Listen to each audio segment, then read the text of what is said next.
Jadi sekarang ini banyak orang yang galau, yang tak punya duit galau, yang punya duit makin galau. Karena begitu banyak orang yang meninggal karena COVID-19. Itu yang datang itu baru COVID-19, belum COVID-20, belum COVID-21. Oleh sebab itu maka menghadapi ini tidak ada cara dan jalan lain kecuali berserah diri kepada Allah Subhanahu wa taala. Kita diajarkan Nabi Muhammad SAW, mau ada COVID walaupun tak ada COVID, keluar dari mulut kita itu sama, la haula wala quwata illa billah. Jadi kita diajarkan itu bukan sejak ada COVID ini saja.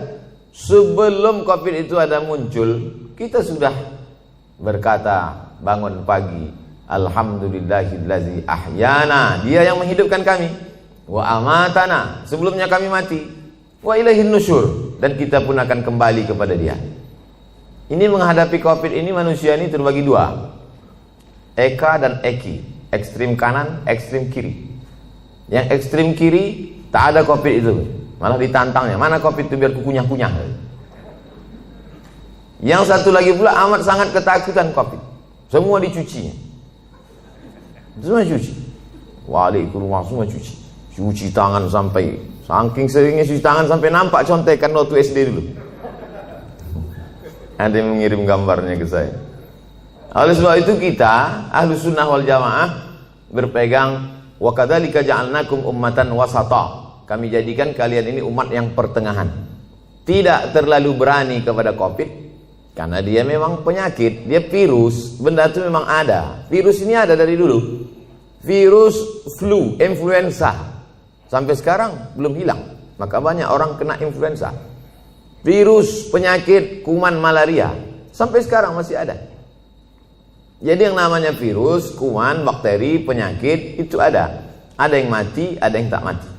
Jadi kemarin kebetulan saya ceramah di rumah sakit, ketemu sama dokter. Kata Pak Dokter, Ustadz Somad, itu sebetulnya kalau kita cuci tangan itu membunuh bakteri. Kalau kita cuci tangan pakai hand sanitizer, pakai sabun, itu membunuh bakteri, Ustaz. Adapun virus tak mati, kata dia. Saya tak pula saya tanya apa beda virus sama bakteri. Nampak kali bodoh kita kan? Masa profesor nanya? Ya diam aja, saya angguk-anggukkan aja. Jadi Ustadz Somad, itu virus itu cara mematikannya bukan dengan cuci tangan, Pak Ustadz. Saya diam aja, saya dengar terus.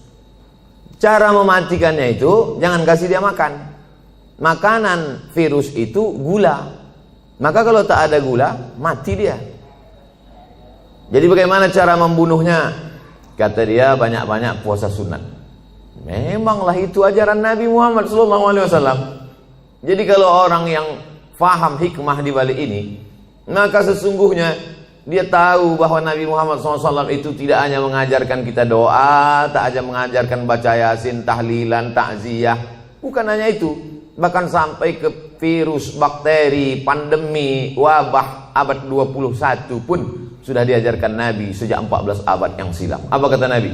Idza sami'tum bihi, kalau kau dengar ada suatu wabah terjadi di suatu negeri, la taqdimu ilaihim, jangan kalian datang ke situ. Kalau ada suatu wabah terjadi, sudah ditetapkan bahwa negeri itu zona merah, zona hitam, jangan kau datang ke sana. Wa idza waqa'tum bihi, kalau di kampung halamanmu terjadi suatu wabah pandemi, la takhruju firaram minhu. Kalau kau dengar ada suatu wabah terjadi di suatu negeri, jangan kau datang ke sana.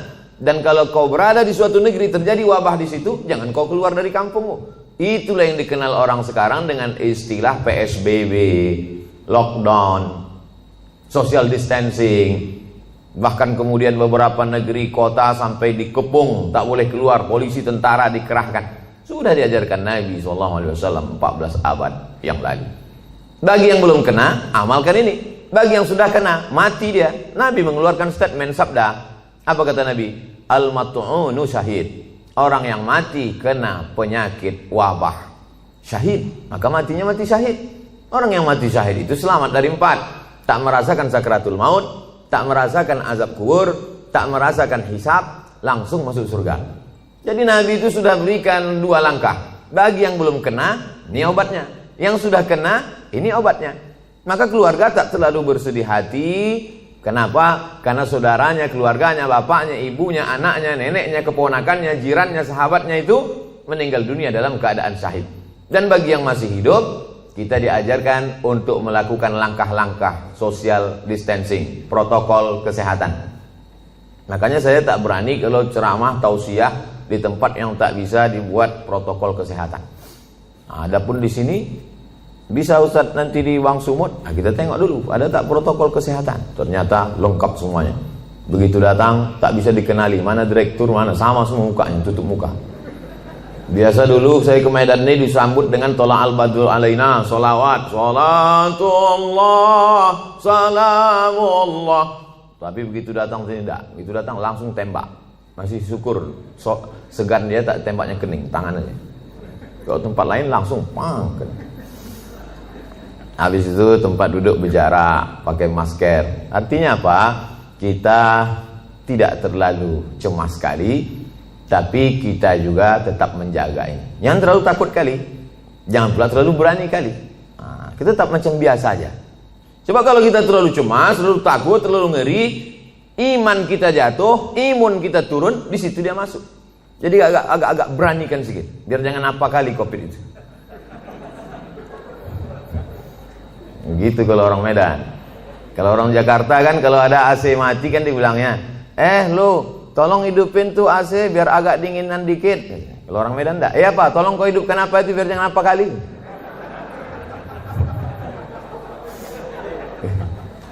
Bapak Ibu yang dimuliakan Allah Subhanahu wa taala. Qul, katakanlah, lan yusibana illa ma kataballahu lana. Tidak ada yang menimpa kita kecuali sudah ditetapkan Allah taala untuk kita. Itulah rukun iman yang keenam. Percaya kepada Allah, percaya kepada malaikat, percaya kepada kitab, percaya kepada rasul, percaya kepada hari kiamat, percaya kepada takdir baik dan takdir buruk. Akhbirni anil iman. Apa itu iman wahai Muhammad sallallahu alaihi wasallam? Antu'mina billah wa malaikatihi wa kutubihi wa rusulihi wal yaumil akhir wa biqadri khairihi wa syarrihi. Percaya kepada takdir baik, takdir buruk. Tapi, ini masalah takdir ini kita mesti dalam menyikapi takdir kita ada al-kasbu wal ikhtiar. Ada usaha. Dengan penuh kesadaran kita tak pakai masker, tak social distancing, tidak cuci tangan, tidak pakai hand sanitizer. Itu bukan tawakal. Itu bodoh yang terlalu diperlihatkan. Kalau bodoh sendiri aja, jangan ngajak-ngajak orang. Oleh sebab itu maka kalau sudah kita berusaha kena juga, berarti itu takdir. Ada takdir, ada hukum sebab akibat. Pejamkan mata, tak usah tengok kanan kiri, nyebrang di jalan. Itu bukan takdir, sebab akibat. Tapi setelah kita berusaha tengok kanan, tengok kiri, tengok kanan, tengok kiri, menurut kita sudah aman, ditabrak juga. Tidak ada cara lain kecuali beriman kepada takdir baik dan takdir buruk. Itulah beda Jabariyah dengan Ahlus Sunnah. Jabariyah itu halul bid'ah, kelompok ahli bid'ah. Kenapa disebut bid'ah? Karena dia membuat-buat ajaran yang tidak diajarkan Nabi Muhammad SAW. Jabariyah artinya terpaksa. Kata dia hidup ini terpaksa, tak ada pilihan. Kenapa kau tak pakai masker? Aku terserah aja lah, mau mati-matilah. Oh, tak bisa begitu. Kita harus ada ikhtiar, harus ada usaha. Begitu juga dalam masalah mengambil rezeki, begitu juga dalam masalah menolak bala. Itu semua air minum yang di depan meja itu, di depan kami, di depan saya tadi, itu memang sudah diperuntukkan untuk saya.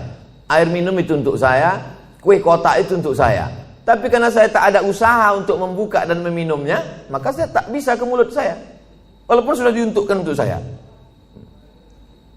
Itu tentang masalah menarik rezeki. Begitu juga dengan menolak bala. Kalau tidak ada usaha ikhtiar dari kita, bawa sepeda motor kerja, dikunci stangnya. Habis itu beli pula gembok, kunci ban depan. Habis itu rantainya digembok pula. Kemudian ban belakang itu ikatkan ke pohon pinang. Pas pulang sore, diambil pencuri itu sama pokok-pokok pinangnya sekalian. Maka itu takdir. Itu takdir namanya. Beriman kepada takdir baik, takdir buruk. Tapi orangnya cengengesan, lalu kemudian tak tentu arah, entah bagaimana ceritanya, otaknya tak fokus, mau berangkat, ditinggalkannya kunci situ, naik dia ke atas, asik nelpon, iya betul, kiki, tinggal kunci.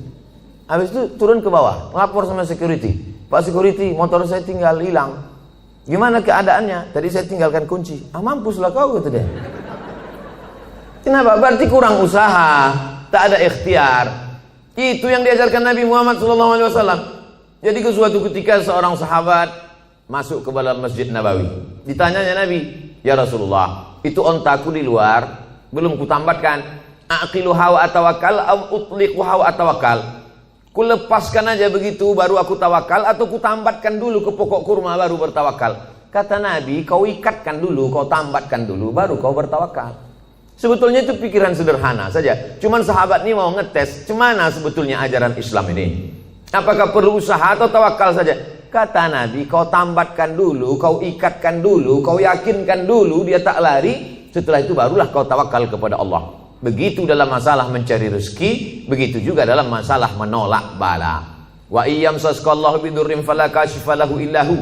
Kalau kau ditimpa suatu musibah, penyakit, kehilangan, kebakaran, tumpur, hilang, bangkrut, tidak ada yang bisa menyingkapkannya kecuali Allah. Wa yuridka bi khairin fala radda li fadlih. Tapi kalau Allah mau ngasih kau rezeki, mau menaikkan jabatanmu, maka tak pula ada yang bisa menolaknya. Itulah makanya setiap subuh kita katakan raditu billahi Rabbah, aku ridha menerima segala sesuatunya.